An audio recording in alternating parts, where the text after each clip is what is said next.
Kia ora, and welcome to Tuesday's Economy Watch, where we follow the economic events and trends that affect Aotearoa. I'm David Chaston, and this is the international edition from interest.co.nz.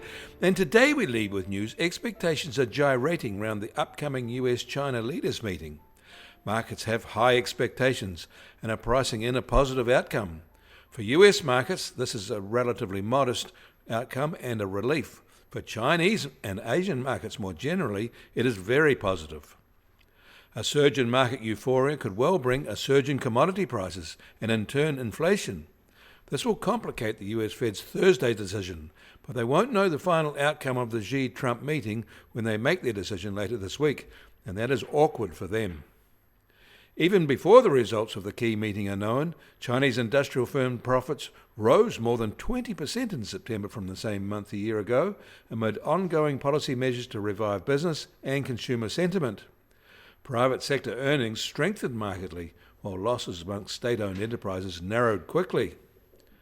Meanwhile, the stutter China had in foreign direct investment in the April to June period also seems to be over. In September, they attracted 68 billion yuan in foreign direct investment, more than the 61 billion in the same month in 2024. But that earlier hesitation still means they're running more than 10% lower than last year.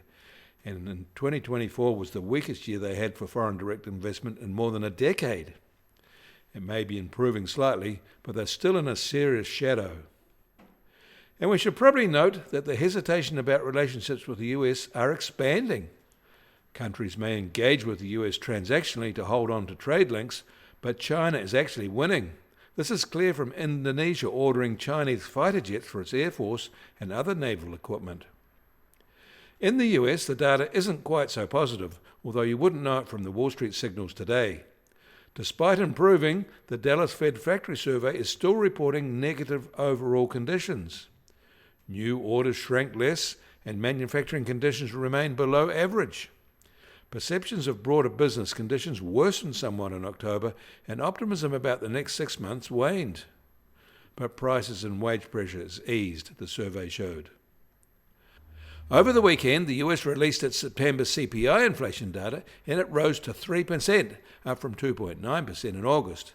This was slightly less than the expected 3.1%, but it's still its highest level since June 2024.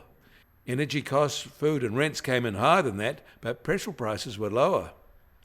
One factor to watch is that the rate of increase in the past 2 months is closer to 4% on an annualised basis. The number reported over the weekend relies on low increases they had in 2024 and in February to May. When those months work their way out of the annual calculation, the higher pressure outside those periods will come into play. Meanwhile, the University of Michigan Consumer Sentiment Survey reported that Americans feel inflation is running at 4.6%, and they downgraded their earlier confidence reading to be now 24% lower than year-ago levels.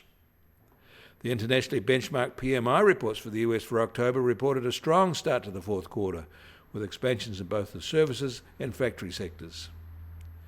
If there is a relaxation of trade tensions after the China-US meeting, Australia could be a big beneficiary, and markets are starting to price that in.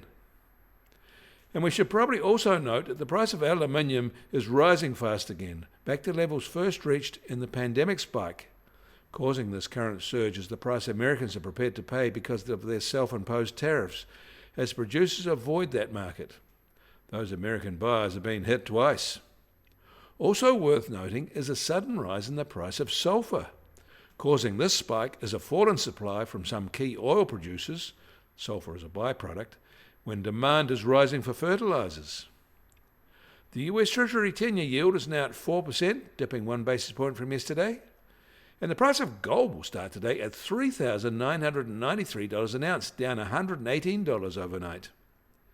And American oil prices are holding from yesterday at just over $61.50 a barrel, while the international Brent price is still just on $66 a barrel. And the Kiwi dollar is now just on 57.7 US cents, up 20 basis points from yesterday. Against the Aussie, we're down 40 basis points at 87.9 Australian cents. Against the euro, we're up 10 basis points at 49.5 euro cents. That all means our trade weighted index starts today at just under 62.2 and up 20 basis points from yesterday. And the Bitcoin price starts today at $115,614 and up 1.8% from yesterday.